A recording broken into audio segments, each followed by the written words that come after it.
Dragilor, haideți să vă arăt alt tip de altoire la cireș, chiar dacă am mai făcut un material pe canalul meu despre acest aspect, și anume o altoire pe un drajon. Acesta este un pui provenit din rădăcina unui pom matur și îl voi altoi pentru a crea un singur individ. Sper să se vadă destul de bine ceea ce facem noi aici. Și când spun, uitați, vedeți? Prezența acestui altui lăstar lângă acesta, și dacă încercăm să-l mișcăm, vom vedea că se mișcă și acesta, ne prezintă faptul că acesta este un drajon. Secționăm acest lăstar secundar din această zonă și facem o altoire pe un singur individ, indicat 15-20 de centimetri de la pământ, o secțiune, pentru că aceasta va veni înglobată în terenul respectiv. Căutați să faceți o secțiune într-o zonă netedă, după care curățați zona în care ați făcut secțiunea, dați cu bandă izolatoare în porțiunea de jos, pentru ca crăpătura pe care o faceți dumneavoastră să nu se ducă mai jos. Luați un cuțit, crăpați, luați un altoi, îi eliminați mugurele să vă rămână o porțiune netedă, faceți o pană, dar este foarte important ca mugurele respectiv să fie pe partea opusă acestei pene pe care o faceți dumneavoastră. Da? Încercați ca secțiunile să fie curate, făcute dintr-o singură tăietură. Veniți și depărtați cele două laturi ale portaltoiului, înfigeți pana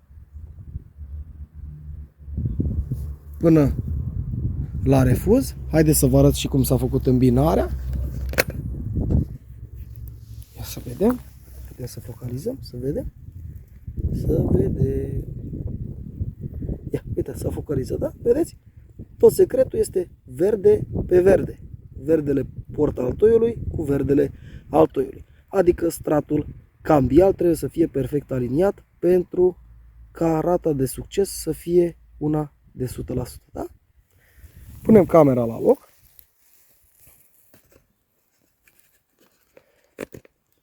Filmez cu telefonul, vă dați seama că este greu și pentru mine. Nu am o cameră profesională, dar informația contează. Luăm pământ din grădină, care este puțin umed. Sigilăm rana pe care am făcut-o. Da?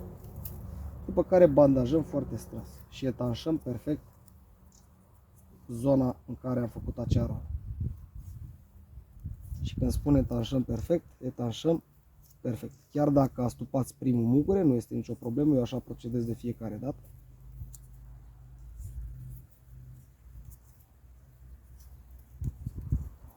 Și dacă aerul nu intră în zona rănii, cambiul a fost aliniat perfect, altoiul nostru nu are cum să se prindă. Având în vedere că am folosit un vârf de mugure, de lăstar, pentru că pe acesta l-am mai avut și de asta am făcut și acest material. De fapt, de drept am altoit aici pentru că nu vreau să-l pierd și pe acesta. Puteți să lăsați așa și să nu-l mai secționați sub nicio formă. Dacă doriți, eventual, pe tulpină undeva, lăsați o bandă izolatoare mai mare pe care o nodați pentru a o vedea dacă aveți zonă cu iarbă sau ceva de acest gen. Astfel el va fi semnalizat pentru a nu-l pierde în zonă. Vedeți ce simplu? Până la următorul material, eu vă doresc toate cele bune și nu uitați, nu lăsați niciun puiet prin grădină nealtuit, pentru că într-o bună zi s-ar putea să vă folosească. Dacă nu dumneavoastră, îl puteți face cadou cuiva. V-am pupat!